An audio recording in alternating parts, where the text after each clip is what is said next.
Meanwhile, Tractor Supply is backing off its DEI goals and initiatives following conservative backlash. Among other things, Tractor Supply now says they'll stop sponsoring pride festivals. With the culture wars in America showing no signs of dying down, what does this tell other companies about taking a stand on social issues? Americus Reed is a marketing professor at UPenn's Wharton School of Business and a CNBC contributor.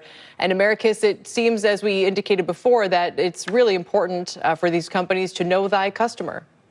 You're 100% correct, Kelly. I think that's the mantra.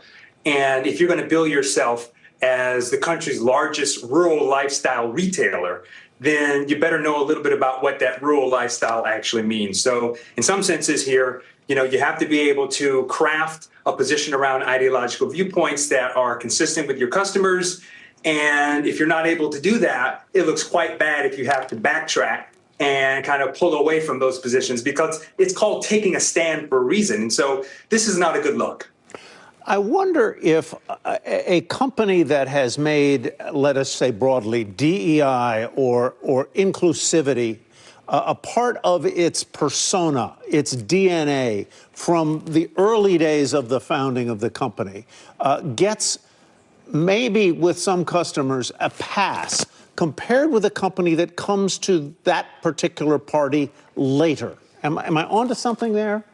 You're definitely onto something there, Tyler. It's 100% correct. What it points to is the importance of the track record. So if you're this kind of company who decides, I want to dabble in this sort of ideological positioning viewpoint, DEI is important, you have to demonstrate consumers that this is something that is authentic and that you've been doing for some period of time. I think if you do that, then you're essentially concretely signaling to the marketplace that you are that company. And so when your values, your mission, and all of these positions that you take actually hit the marketplace and people react to them, they're reacting to them, just like you said, Tyler, in the context of understanding that you are that kind of company that you say you are.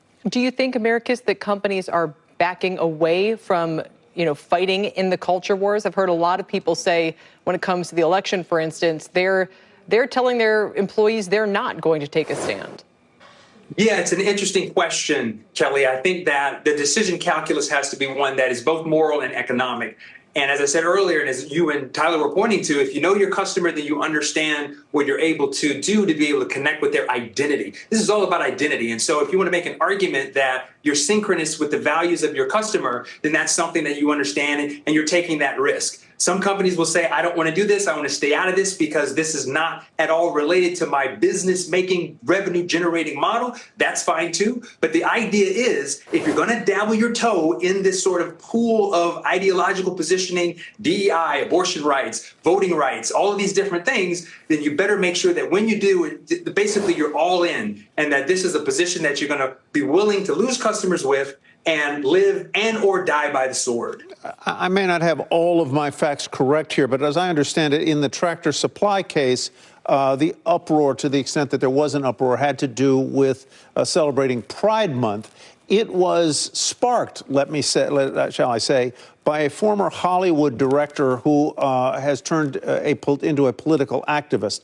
This also seems to me to be therefore an example of the vulnerability, for lack of a better word, of companies to a single activist or agitator, or maybe a group of activists or agitators on social media. It shows how social media can create a movement or an anti-movement.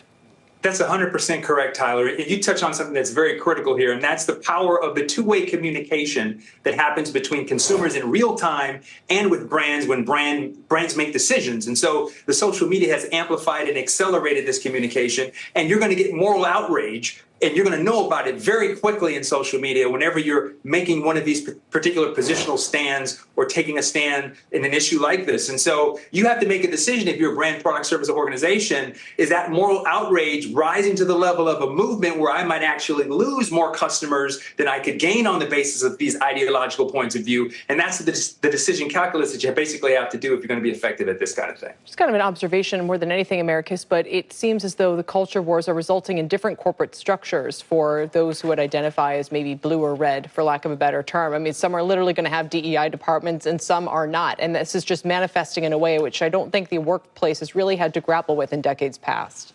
That's 100% correct, Kelly. And the other thing that I think is interesting about your point is that you're going to get these very disproportionate structures in organizations. However, you're also going to get a very clear signal to the marketplace as the value. So when a person is making a decision to work for a specific company, they now have the ability to say, you know what, I'm going to choose potentially as an employee to choose a company that I think has the values that I share. And that actually enhances and improves their quality of work life because they believe they're not just going to work, but they're also going to a place that supports their beliefs and their values and their ideological points of view.